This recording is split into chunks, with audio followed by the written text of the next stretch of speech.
Hello and welcome to SoundView's Author Insight Series. My name is Andrew Clancy, Senior Editor for SoundView, and I'll be your host for this installment. Managers might assume that their impact on their employees ends when the workday ends. But as our guests today point out, employees spend countless hours watching, listening, thinking about, talking about, and trying to please their bosses. This is a state of affairs that creates an invisible spotlight, and in fact, that's the name of their book, The Invisible Spotlight. Our guests today are Craig Wasserman and Doug Katz. Gentlemen, welcome to SoundView's Author Insight Series. Thank you, Andrew. Thank you. Now, I want to start, I guess, Doug, we'll start by asking you, when you wrote the book, you both referred to the state of automatic pilot under which so many managers operate. To what do you attribute that state? Is it just the grind of everyday operations? It is the grind of everyday operations and maybe even something more fundamental. It's the idea that a remarkable number of managers come to the job of managing assuming, not always consciously assuming, that how they are naturally, their personality, their character, defines how they should manage. What's remarkable about that is that there is an enormous number of organizational and relationship skills that are required of a manager, and who would assume that they would come to one naturally?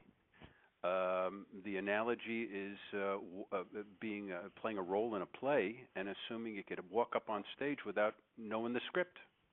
You know, Doug, I remember talking to a manager. He was having a real difficult time. There were a lot of things that he was doing where he was hurting people's feelings and not getting his points across. And in his frustration, he said to me, "What is it you want me to do? What are these people asking for?" And I said to him, "We want you to behave the way you did during the hour in which you were interviewed." And he smiled and he said, "But I was faking it during that hour." And I said, "That's exactly what we want you to do. There's a role to be played. There's a professionalism that has to be brought to the game. There's a deliberateness of your behavior that requires your thought, your conscious thought all the time. And automatic pilot, you know, if you want to be on automatic pilot, go on vacation." And actually, I thought that was one of the more interesting points you made in the book, was that becoming a better manager, it doesn't necessarily correlate to improvements in other areas of your life. It's its own unique set of skills. And part of that is avoiding that risk of self-acceptance that can extend into any part of life. But I guess, Craig, let me ask you, what are some of the keys to becoming self-aware and creating that type of discipline that you need to reshape your own behavior patterns? Certainly, you want to be thinking a lot about what it was like when you were an employee. You want to be thinking a lot about what it is that you expected, wanted, yearned for from your boss. What was the confirmation? What was the clarity of direction you wanted? What was the involvement you sought? What was the suggestions you hoped that he or she sought from you? A lot of this is nothing more than the golden rule of to think about, now that I'm in this role, what is it that my people want from me? And how can I purposely provide that for them? The fact is that my co-author is emphasizing you can look for a formula, Andrew, for increasing your awareness. Probably the more effective and long-lasting way to become aware is to consider the people in your life, the professionals in your life, who have had a favorable, inspiring impact on you and what they did to have it, and equally consider the people who, you know, were sort of devastating in terms of disenfranchising you and making you miserable in your job. Mm-hmm. Try not to repeat those. That's really the way to become aware. That's an excellent point. And again, I thought that was one of the keys to the book, was the fact that you were able to explain to people that these aren't necessarily skills that will apply across the board. It would be nice if they could, but the important thing is focusing on the task of being a better manager. And you spoke about the wisdom in the book, and I know you did that half in jest, but honestly, one aspect of the book that I think is wise for anyone to pay attention to is a line where you had written, "Moments of discomfort are unavoidable in a healthy relationship between committed professionals." And to that end, you provided an example in which you had reminded a manager that, you know, the situation plaguing you is a management decision. It's not negotiation. I guess, Doug, let's ask you, what is at the root of why managers try to soften those moments. And what advice do you have for any manager that tends to suffer from that problem? We call it the compassion paradox. Believing that you are not going to tell your husband or your wife that the blue dress or the blue suit looks bad. Believing that that is compassionate. The fact of the matter is sometimes the truth is compassionate, but the truth is uncomfortable in the moment.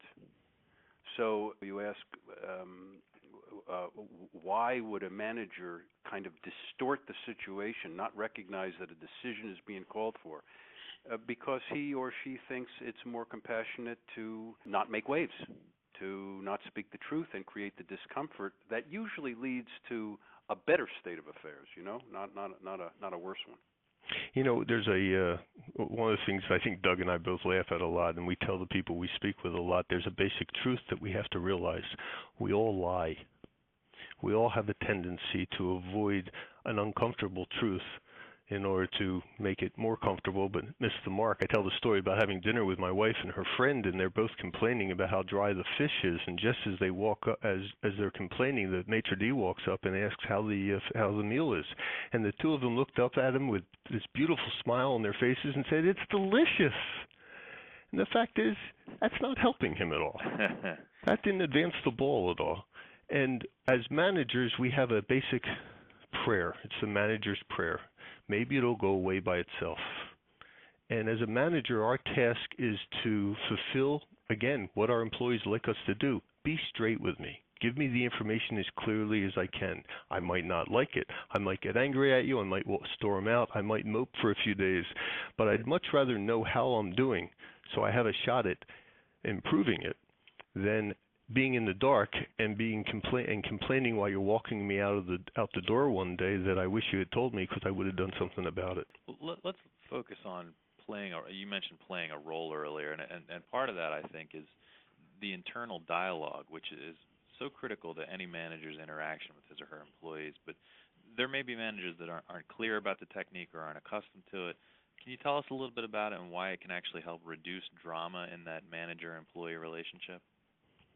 Go ahead, Krigo. Okay. The biggest myth, or certainly one of the largest myths, Andrew, that managers live within and people who become managers live under is that the good managers are able to think quickly on their feet. And that in itself is a bit myth. We all have the good fortune on occasion to come up with a great line and a great response. But more often than not, when we're under stress and we haven't thought things out, we're just hoping that something comes to us with a deer in the headlight. Managers aren't expected to have the answer. These things have to be thought out. They have to be choreographed. I was just going to say, might be useful for managers to keep in mind how disrespectful, in a sense, it is to come to a critical meeting about that employee's work, about that employee's livelihood, about that employee's future, without any preparation, without any choreography, without any rehearsal. Because what tends to happen even to the best of us is that our focus gets diffused and we start talking about the weather and we start talking about other irrelevancies instead of coming to the point. Coming to the point does not happen naturally. It comes from having the respect for that human being who you're going to be sitting across from to think in advance, what is it that I need to say? How is it that I anticipate they will respond? How will I respond in turn? And how can I maintain a degree of professionalism in a meeting that could be potentially very difficult? Mm-hmm. Some meetings go on interminably. And the reason they might go on interminably is we think what we observe is that managers don't know when to get off. They don't know that the point's been made. It's time to move on. They look for that happy ending. And that oftentimes doesn't occur in these conversations. They end and they're a bit disruptive, and the person who has heard this news is a bit disrupted by it and upset by it, and that has to the manager has to allow that to occur and recover from that in the days and weeks to follow. And let's talk for a minute about that recovery period. I think that's something that a lot of managers struggle with, is what they do in the aftermath of an intense exchange or one of these difficult conversations with an employee. And if let's say it's performance related, there are definitely managers out there whose just their very nature would lead them to sort of press the person, or they'll follow up, as soon as possible. They want to get back to the issue because they feel a need to almost strike while the iron's hot. But I want to go over, Craig, if you could, a little bit about the advantage of providing a little bit of space and what actually goes through the employee's head when that occurs and what that helps to do. Managers have to realize your people think about you all the time.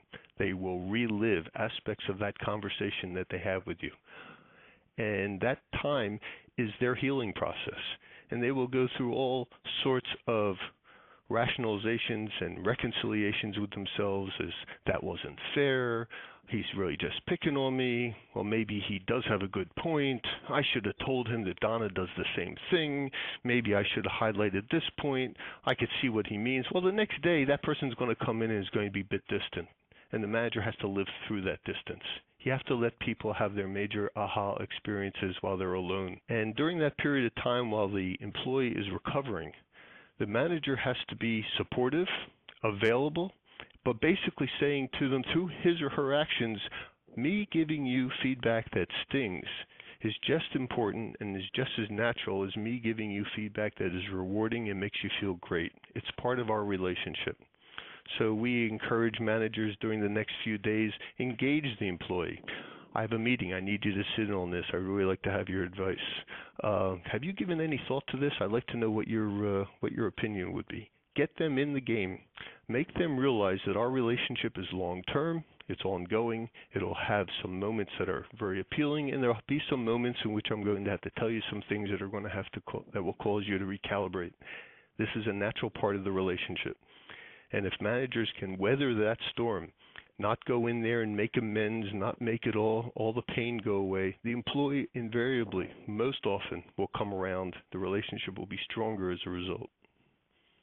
Now, this is a compact volume. It's about 150 pages, but I would tell anyone that it's an absolute must-read because every page is crammed with information, whether it's great case studies or things that have been culled from consulting that you've done, and just individual pieces of advice that every manager should have. And if you're a manager, whether you like it or not, you are in the glow and all eyes are upon you. Mm-hmm. And the result of that is finding a way forward, and one of the best ways to start is with this book, The Invisible Spotlight.